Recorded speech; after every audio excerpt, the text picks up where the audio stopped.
Hey guys, it's Sandy. Welcome back to CutePolish. In today's nail video, Hannah will be reviewing a new nail art tool for creating ombres and gradients.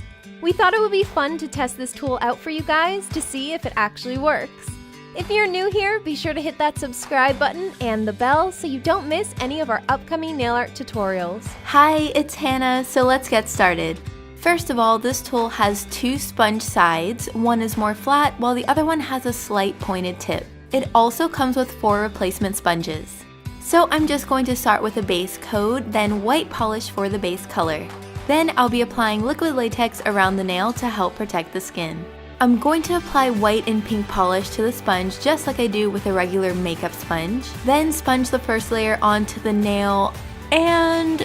Okay, so the first layer came out a little wonky just because I wasn't used to working with this tool yet. So for the second layer, I made sure to line up the sponge properly on the nail and roll it from one side to the other first, then carefully dab to blend the colors. And I was actually pleasantly surprised at how it turned out, not bad at all. I noticed some small pieces of sponge did transfer onto the nail, but top coat should be able to conceal that. So now of course I'm going to remove the latex and clean up with polish remover and a brush. Now the question is, can I remove the polish from the sponge without ruining it so it can be reused? I filled up a little space with acetone and then pressed the sponge until it was clean. I also dabbed it onto a paper towel to dry it out as much as possible.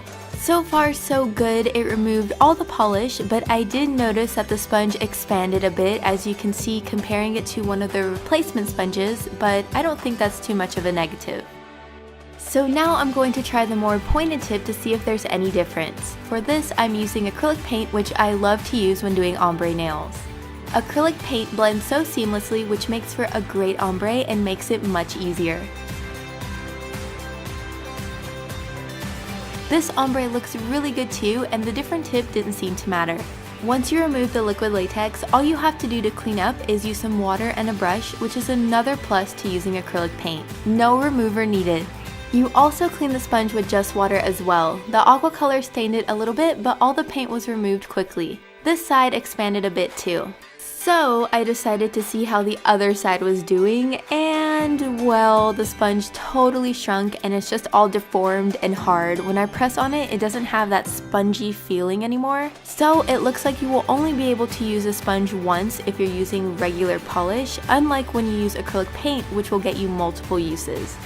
I also wanted to see how this would work for a glitter fall design. As you can see, it transferred the glitter really well, so this is great for this type of design or if you want to cover the entire nail.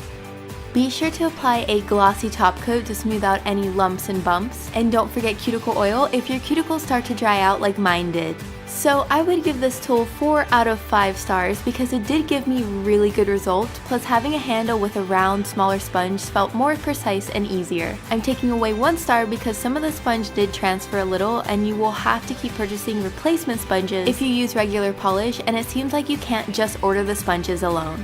So that's it for this video. If you'd like to see more videos on CutePolish, click these boxes and click this circle here to subscribe to CutePolish for a new video every week. If you'd like to check out my personal nail channel, click this circle here. Thanks for watching!